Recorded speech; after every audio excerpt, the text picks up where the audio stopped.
Good evening. May God's Spirit be upon us today as we reflect on who Christ is and what He did for us in this feast of the Apostles Philip and James. Who is Christ?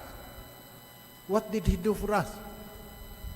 That is the summary of what is taught in Christology Seminary. Who is Christ? What did He do for us?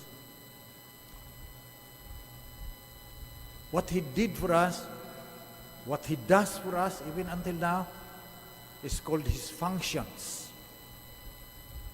That is closely connected with who He is. So, St. John mentions the first function of Christ, the creative function. Not so emphasized, not so stressed in the consciousness of Catholics. But in the first verses of John, he already said, in the beginning was the Word, and the Word was with God, and the Word was God. The Word was God. We are in the shrine of Jesus, the divine Word. And this Word, who is God, what did He do? Everything was made through Him, and without Him was made nothing that has been made. So the whole universe, the 2 trillion galaxies, and the billions upon billions of stars in its galaxy, created through the divine Word. That is the first function. And the Word was made flesh and dwelt among us. The second function, also not so given emphasis in Catholic consciousness, is the revelatory function. To reveal, that is His function. Shows us who God is. In the first reading, St. Paul said that He rose from the dead. In the Gospel, He also says, I am the way, and the truth, and the life. And especially, I would like you all to reflect on this very profound statement. Who has seen me, has seen the Father. The only human being who claimed, you see me, you see God, who created the universe.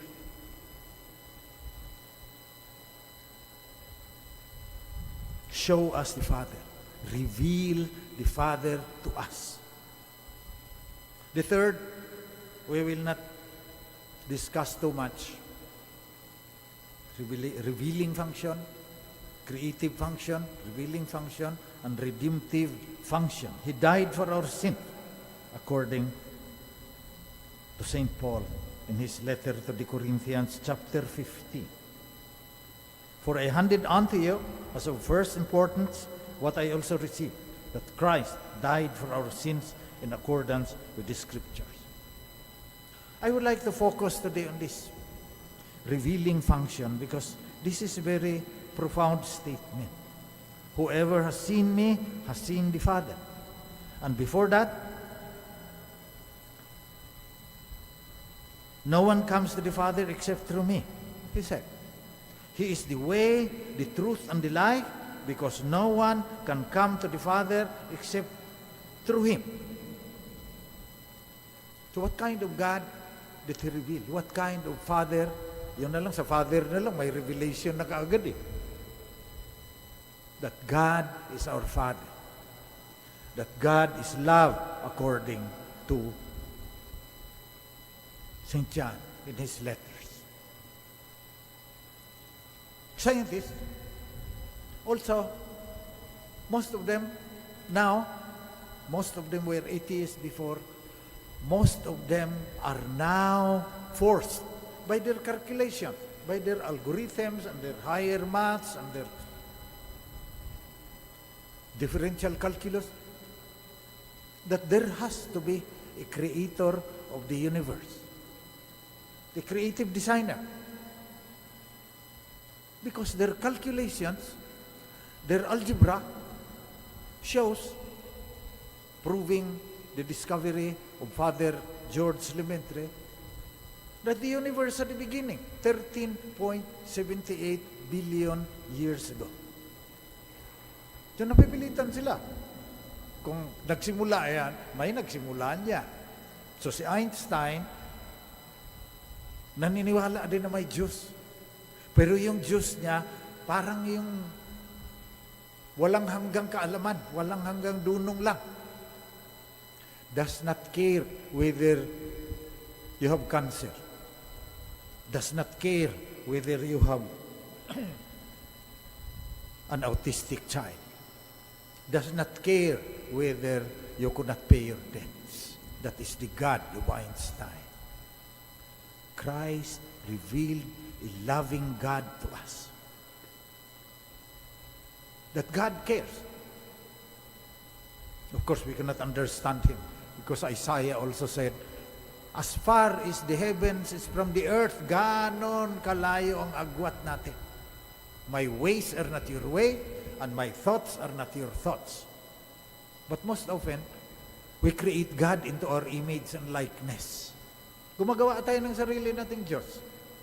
He created us into His image and likeness, and some of us also create God into our own image and likeness. God as policeman, yung nagbabantay na lang na magkasala ka, tapos paparusahan ka niya. Kadalasan, God as Santa Claus. Anong hingin mo? Bibigay niya sa'yo dahil mapagmahal naman siya. Love is not like that.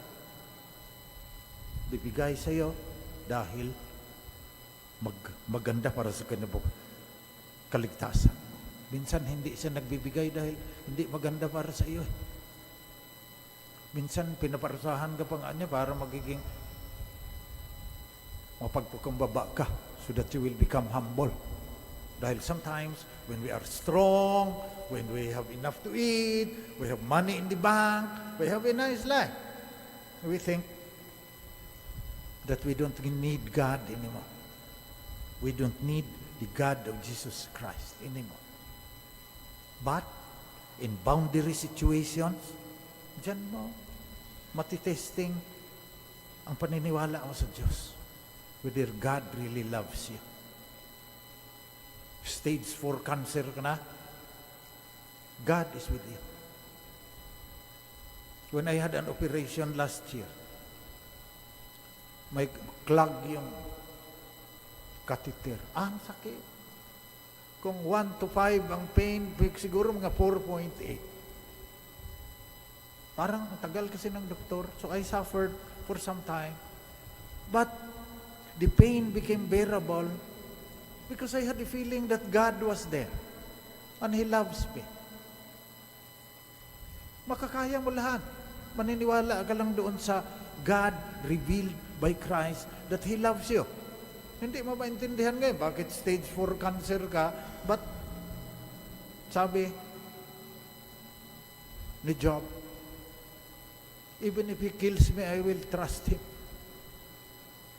And that is because you have experienced him. Si Carl Gustav Jung, pag nagdidebate na,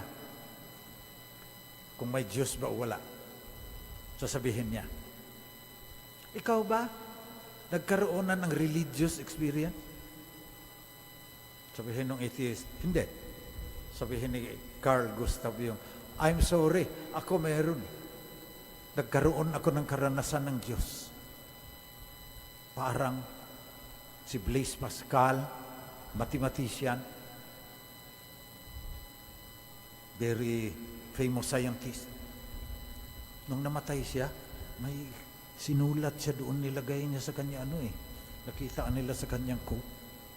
God of Abraham, Isaac, and Jacob. Yun ang kanyang naranasan.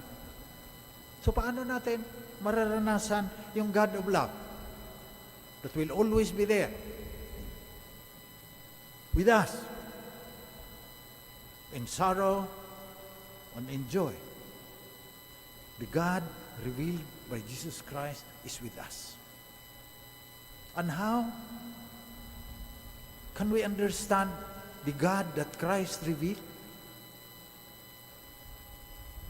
Who has seen me, seen the Father. If we love ourselves, ang ibig sabihin, kung tayo mismo natutong magmahal, maintindihan mo yung Diyos ni Jesucristo. Maintindihan mo kung bakit hinayaan niya si Jesus na ipako sa krus. Maintindihan mo kung bakit pinagtaksilan ka ng asawa mo.